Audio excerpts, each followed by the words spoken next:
आयुष्यामध्ये बरीच माणसे भेटतात, काही चांगले काही वाईट, कधी लक्षात न राहणारे आणि काही कायमस्वरूपी मनात घर करून राहणारे.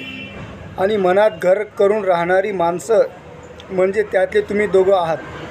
आज रहमतिया सोशल ग्रुपचे सन्माननीय सदस्य असलमभाई कुरेशी व सय्यद जावेद अतार यांचा वाढदिवस मोठ्या उत्साहात साजरा करण्यात आला.